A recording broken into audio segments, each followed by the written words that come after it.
Warner Bros. New Lord of the Rings movies are in the works, but it's still unclear who will be the film series' leading character.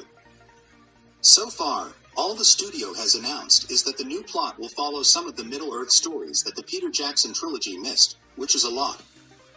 Still, due to the challenges involved with what legal rights Warner Bros. Has to work with, it must be a tale mentioned in the original Lord of the Rings books. This somewhat narrows down what the new movies will be about and which characters they will follow. J.R.R. Tolkien's Lord of the Rings books covered far more than Peter Jackson's film adaptations. The stories of characters like Gandalf, Aragorn, and even Saruman were described in more detail than the popular films could ever hope to include. What's more, the books contained explanations for what happened to the characters after the One Ring was destroyed, which provides even more opportunities for new Lord of the Rings movies.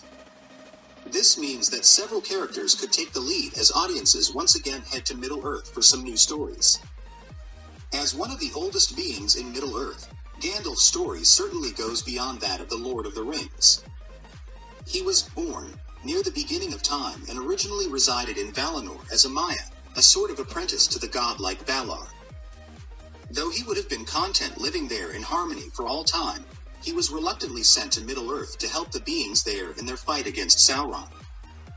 Of course, he was very good at it, and seeing the story from his perspective would make the battle against the Dark Lord all the better. When Frodo's adventures kicked off, Aragorn was 87 years old. So, naturally, a lot went on in his life before he ever saw the One Ring that had been the bane of his ancestor. Long before the Lord of the Rings, Hero was called Strider or Alesser. Aragorn had been called Estel, a false name given to the boy by Elrond to protect him until he was old enough to know his true identity. Once this time came, Aragorn set off on many adventures and, of course, fell in love with his guardian's elven daughter. It's precisely the sort of tale to continue the Lord of the Rings film franchise. Fan art of the elf Irendil from the Lord of the Rings franchise.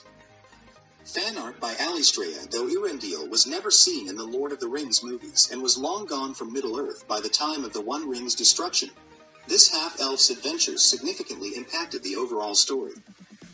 The father of Elrond, Irendil, went on a dangerous quest in the First Age to convince the Valar to help the children of Ilúvatar, elves, and mortals of Middle-earth fight Morgoth.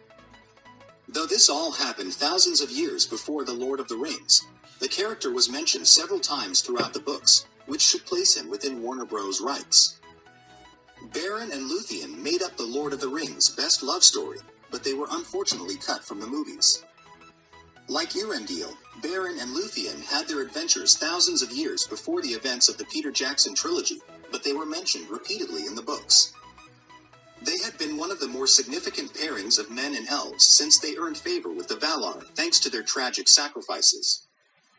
Their epic tale includes the Silmarils, romance, werewolves, and the Dark Lord Morgoth himself, so there would be plenty to fill up some new movies.